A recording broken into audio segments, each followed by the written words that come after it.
photo, and 3/4 shared a link. Now we've got more than 9 million Australians interacting through social networking sites. How do we as communicators decide if social media is the right communications medium, and what should an organisation consider before perhaps making the move into social media platforms? I think there's two things that we need to consider to take your question into two parts.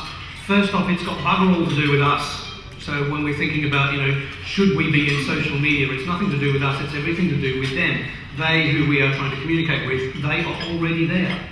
So whether we are there or not, that's our problem. And if we want to communicate with them who are already out there, then we need to communicate where they are. We need to be in the conversation where they're having it. Secondly, how do we figure if we're going to use the right channel or the right approach? It's finding out where your market or where your audience is. If they're predominantly leading edge thinkers and they're very early adopters, they're probably going to be on Twitter, so use Twitter. If they are more of a retail domestic product, then perhaps go through Facebook. But ask your people, ask your audiences, ask your fans, ask people that come into your shop or into your organisation. Ask them where they go to have conversations, and then go and have conversations there too. So, Crispin, your thoughts on that? Do you think social media is for everyone? Perversely, usually when I get asked that question by somebody who works a lot with non-English speaking background communities and older people, and so perversely, normally I'm answering that question, but I'm actually going to turn it around this time because I think it is important. We work with lots of councils, and some of those councils have up to 40-50% of non-English speaking background communities in them. So I think the critical thing for organisations to think about is who the stakeholders are that you're trying to engage with and what the objective of that engagement process actually is.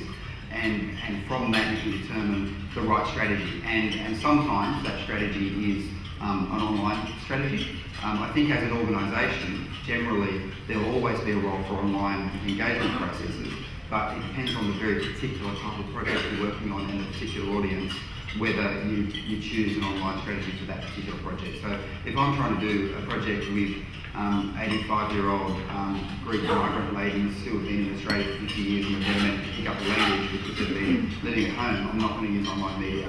I'm going to go and knock on their door and see if I can get them to come to a community meeting and have a conversation with them. But if I'm doing something with the vast majority of my community, there's 60-70% of people there now who have probably got some access to social media, but almost certainly have access to the internet, then I'll be going online and I'll be using either a named platform like Facebook or a bespoke solution that works for me and what I'm trying to achieve. Michelle, what about you? I guess you're working in a consultancy, and obviously you would have a lot of companies coming to you wanting to get onto social media but perhaps not understanding the reasons why. What sort of advice do you give them to make that determination? Well, we come back to what their business objectives are. You can't really set out to use social media. You have to come back one step and look at what am I in the business of, where are my target audiences and what am I trying to achieve, because really there's a social media tool and platform for just about any communication and method you want to undertake. So you do need to come back, I agree with Crispin, to strategy. So I advise the clients to look back at their goals, and a lot of those are traditional communication goals and tactics, and see where social media can fit in and support that. So there's been lots of media coverage and lots of talks about some of the risks, both from a personal and a business perspective, in using online activity. Can you debunk some of the myths and tell us some of the real risks that are posed by social media, and what strategies can be put in place to perhaps mitigate them to avoid something going wrong?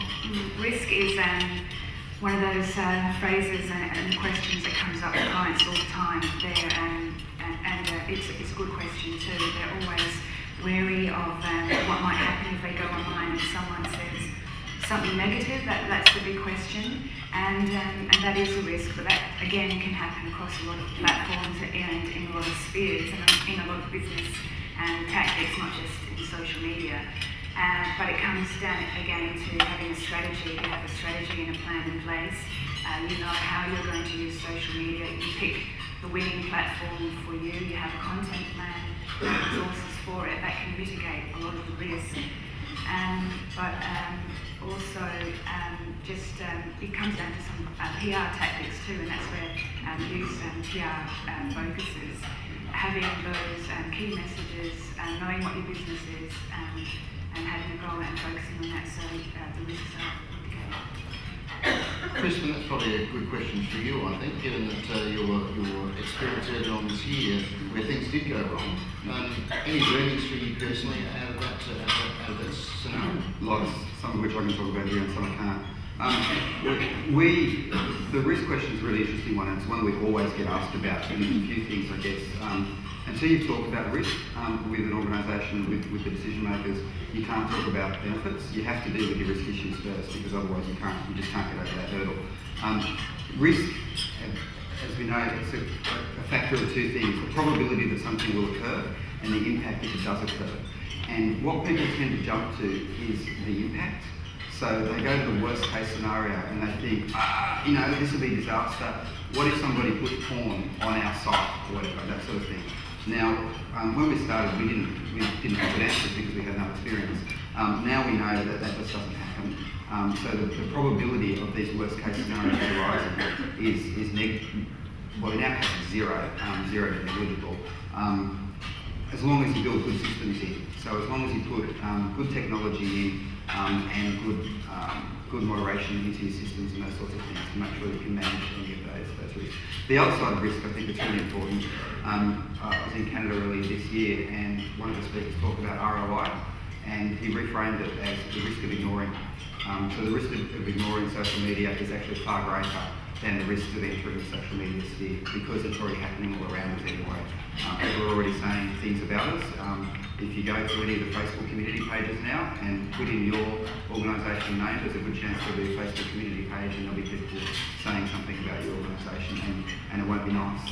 And you go type in ATO on Facebook and you get the community page, and there'll always be people admitting that they've not paid their taxes or saying nasty things about the ATO. So we have to consider the risks, the upside risks and the downside risks, and the risk of not doing something as well as the risk of doing something, I think.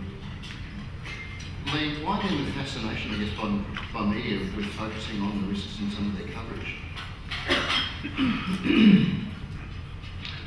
Because we all love a bad story. Bad stories sell. And if we can see that the demise of someone, demise of a large organisation, if it gets pulled into the limelight for the wrong reasons, then Yahoo, that sells newspapers, or it sells airtime. But I totally agree with Michelle and Crispin that there is a way of focusing on risk, and you do have to get the risk thing out of the way. But one of the ways that I look at risk when I'm talking to clients is that there is a risk if you don't engage. There is a risk of inaction. And that, for example, two examples I can bring to mind. One is Apple. Now, Apple don't have a social media strategy. They're a very closed shop. And a technology website called Engadget just tweeted something about them and about a particular product that wasn't very good. And it was the tweet and its repercussions only lasted about 20 minutes. But Apple lost a market capitalisation of $4.6 billion just through that period. Now it came back up again, but they just suddenly shed a whole lot of money.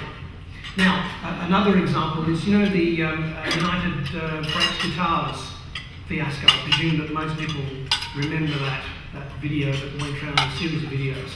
Well, United Airlines lost something in the region of $850 million US dollars market capitalisation because of that. So the shareholders lost that money. And that's because United Airlines didn't have a strategy in place with a set of tactics they can roll out in case something happened. It's like crisis communications. Go back to crisis communications. You think about the worst case scenarios, and then you write and you create a plan to get over that. So if the worst does happen, you can roll out a plan very quickly. And it's the same with social media. You've got to think past someone might say something nasty about us and assume that probably someone somewhere will. What are you going to do about it? So I guess, for me, social media plays a huge role in shaping some opinions and influence.